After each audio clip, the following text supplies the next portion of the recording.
Kembali di Sapa Indonesia Malam, saudara pasca ditangkap militer Amerika Serikat Sabtu lalu, Presiden Venezuela Nicolas Maduro akhirnya muncul ke publik saat dibawa ke pengadilan.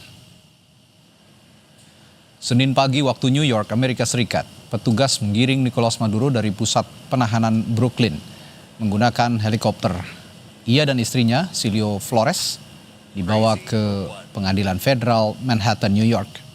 Nicolas Maduro dan istrinya didakwa atas tuduhan bekerja sama dengan kartel narkoba mengirim ribuan ton kokain ke Amerika Serikat. Berdasarkan hukum negara tersebut, jika terbukti, keduanya terancam hukuman seumur hidup.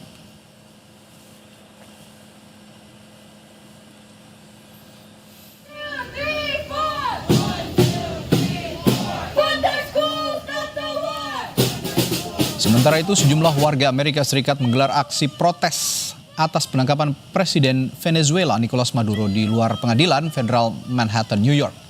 Para demonstran membawa bendera Venezuela dan slogan menuntut pembebasan Maduro dan istrinya. Mereka menilai Trump tidak punya hak menangkap Maduro dan mengganggu kedaulatan negara lain.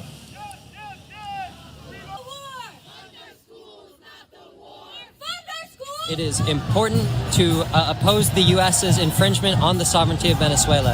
It is not our place, regardless of if Maduro has committed any crimes, to meddle in the foreign affairs of a sovereign nation.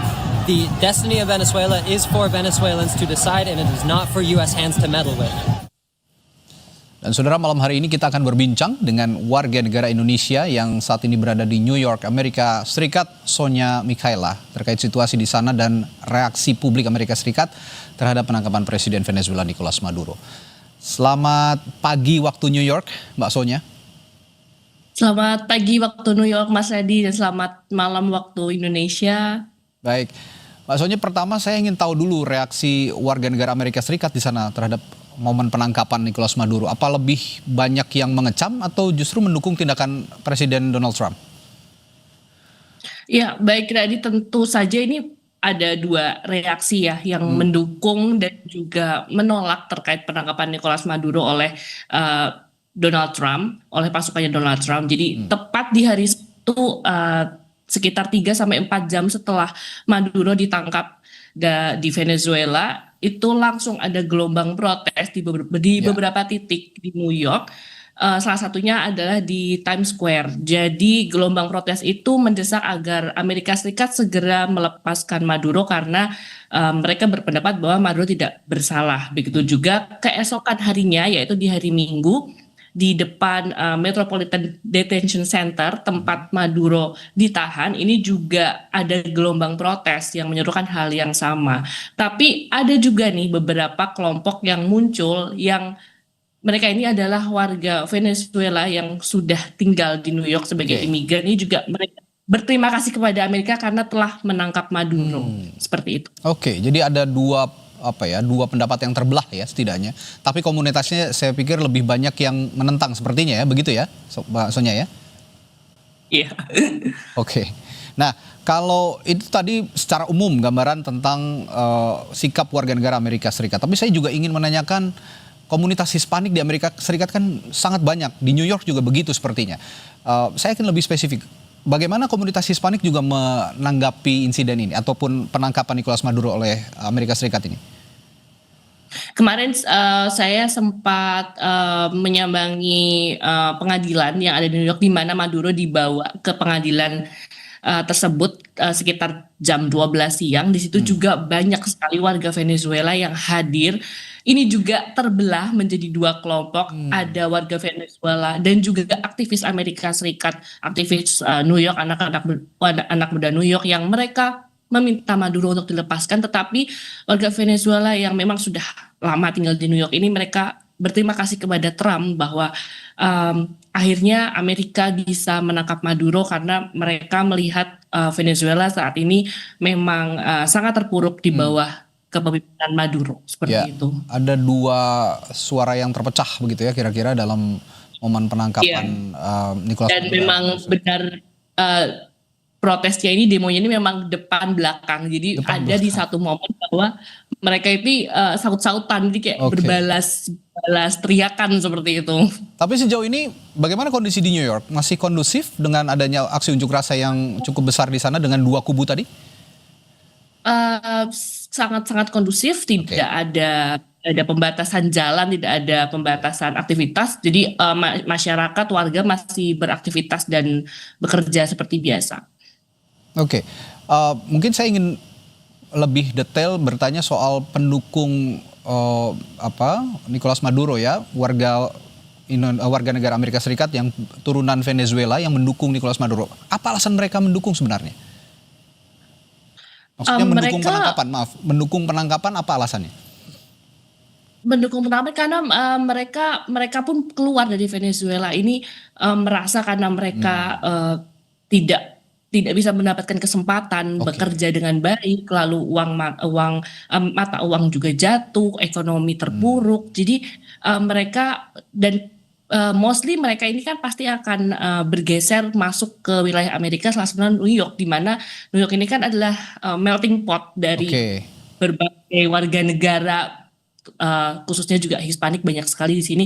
Jadi mereka merasa penangkapan Maduro ini sudah sangat tepat dilakukan oleh Trump, dan mereka berharap pengganti Maduro saat ini yang adalah wakil presiden yang menjadi acting presiden ini bisa mengubah ekonomi Venezuela lebih baik lagi, dan mereka bisa kembali ke Venezuela, bisa bertemu dengan keluarganya mereka lagi, dan mereka bisa mendapatkan kesempatan yang lebih baik lagi di negaranya sendiri tanpa harus bermigrasi Oke. ke negara lain seperti itu. So they thought they will have the better future ya ketika mereka meninggalkan Venezuela karena menilai pemerintahnya sendiri tidak bisa menangani krisis ekonomi, lalu juga dinilai tiran, kira-kira begitu ya Mbak Sonia ya?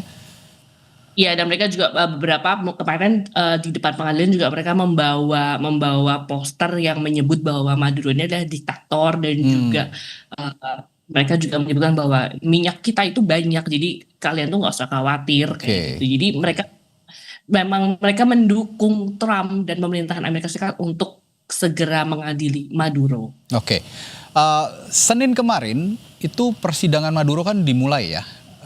Kita juga ingin tahu apa sebenarnya yang Maduro sampaikan di hadapan publik ketika muncul di hadapan publik, dan bagaimana jalannya pengadilan sejauh ini menurut pengamatan Anda di sana?